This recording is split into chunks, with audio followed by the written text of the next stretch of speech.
দর্শকরা তারে মেরে ফেলছে।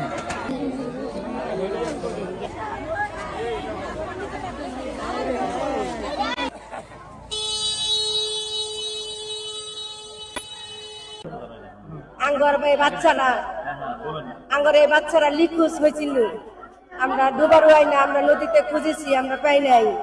তারপরে 7 দিন পরে আমরা এই লাশ আজকে আমাদের ওই মসজিদে মাসে নামাজ পড়ে আসতেছে। ওই কারণে লাশের গন্ধ বাগেছে।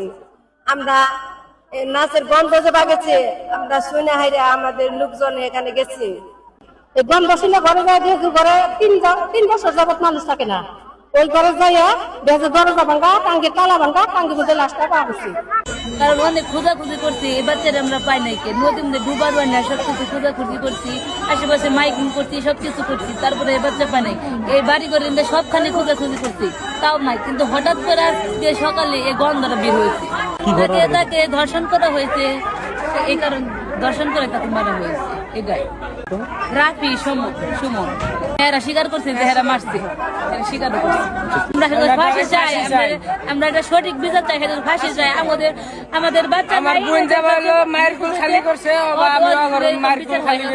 হয়, এটাই বিচার চাই। আমার কাছে এটাই অনুরোধ, ফাঁসি চাই, ফাঁসি চাই। অনেক খোঁজাখুঁজির পর আমরা তারা পাইছি, লাশটা পাইছি। এখন সুমন ও রাবি ওরা দর্শকরা তারে মেরে ফেলছে।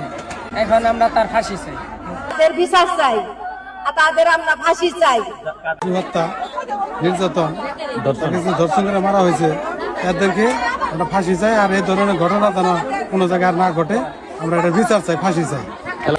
আমি মারিয়ার হত্যাকারীর ফাঁসি চাই, আমি মারিয়ার হত্যাকারীর ফাঁসি চাই।